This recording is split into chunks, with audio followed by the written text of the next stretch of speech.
Nasa tumatay. Correct. Thank you so much. Ala, ayun te. Ah! Ang sakit, puta. Ay, kasakit niya. Hello!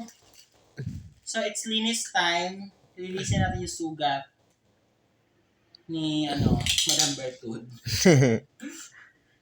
So, linisin natin yung sugat. First and foremost, we need to sanitize our hands.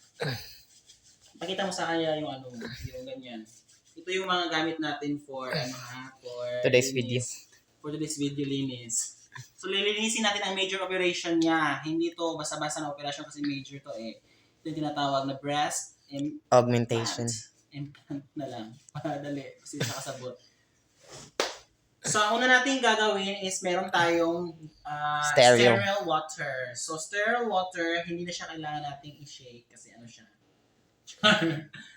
Tapos, may syringe. Ito yung syringe natin. So, ayan. Tapos, itusok natin ang syringe dito sa sterile water. Pagkatapos niya, tusukin, syempre, pag natusok Bayuhin. ganyanin mo dahan-dahan para papasok yung Toshiba. water. Anong sabi nun? 4 hanggang 5. 5 ml ang water, ha? So, dahan-dahan natin ganyanin. Tapos, okay na. Siyempre, bunutin. Tanga-tanga ka eh. Pagkatapos, make it sure na meron tayong ganito, ha? Kasi nandito kami sa hotel, yung hotel nila hindi nag-i-issue ng bowl. So, ang ginamit namin is nag-DIY kami. So, gumamit kami ng styro cup. Oo, styro cup. Tapos ilagay natin yung water dito.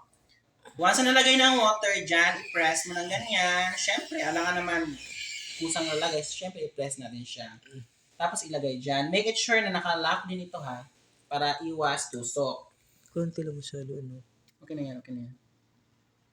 Tapos, may issue ang doktor na tinatawag nating cotton buds. Hindi siya ordinaryong cotton buds. Ito ay For woods. for dressing buds. Ganito, oh.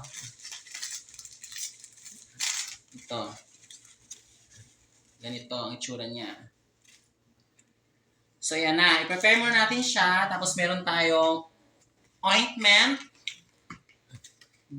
bandage, at yung tape. Ako muna ang nurse niya for today's video. So, yan. Huwag natin kalimutan na maglagay ng ganito. Mura lang ito nabibili sa Watson. Tapos yung ointment. At ito. Bandage. So, Let's start. huwag natin kalimutan, meron din dapat tayo yung ganito, oh. Yung wipes for, yung may drawing kasi, may mark kasi nilagay ng doctor. So, we need to remove that para, once na ma-remove yan, kasi yan yung nagko-cause ng bacteria, nagagapang sa may wounds, sa open wounds. So, kailangan natin siya linisin. Okay? So, start na tayong So, tanggalin muna natin yung Huwag mo ipakita boobs ko. Okay, pakita yung boobs. Ako lang. So, tanggalin na natin ang ang plaster. Actually, masakit to, ha? Kasi,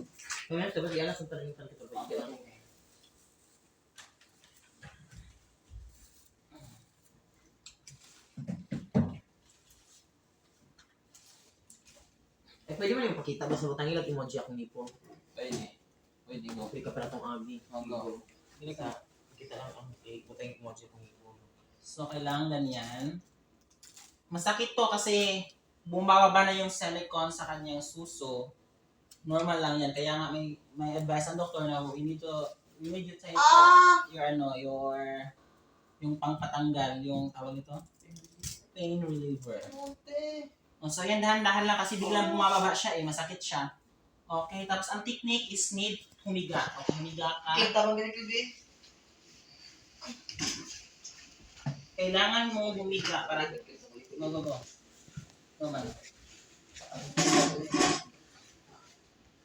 Go. Natural lang. Go. Okay. Kailangan mong humiga para hindi... Mga pusa, Kasi kaya mo yan. Para hindi bababa yung... hindi bababa yung silicone. Masakit talaga kasi open one pa yan eh. So, ayan na. Relax. Okay, wala kang lisod? Wala, mas maibili mo ganyan maghinda. Oo. Isa ito kaganina. Pila ko ni Abri ang kaning samad gani. Ilang minutes yan? 5 minutes. So, linisin na natin. Ano naman? Baba mo siya.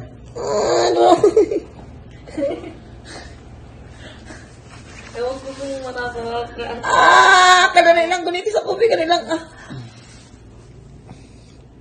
Okay, sa baba siya mga.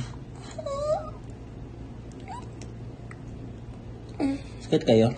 Oo, kadali lang.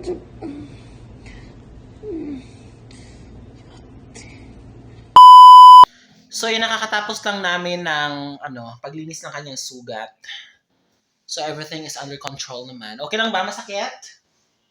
Oh, masakit talaga siya kasi nga, first day pa lang ngayon, pang unang araw, simula na naoperahan siya. Kasi pag natanggal kasi yung plaster, bumababa at kumikirot yung silicone. So, ganyan. Sabi nga ng doktor, magsasuffer ka talaga pag first day, second day, third. Pagdating nga ng 7 days pataas, hindi na daw siya masakit. Di ba hindi na?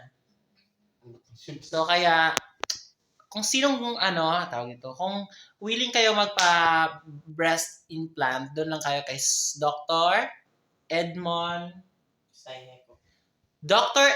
Saiheko. Yes. Mag-feedback kami kung ano yung outcome sa kanyang suso within this month. So, ganyan ha. So, very recommendable na kayo kay Dr. Edmond Saiheko. So, thank you for watching. That is for today's video. I am your nurse for today's video. Charot! So, bye-bye! See ya! Update.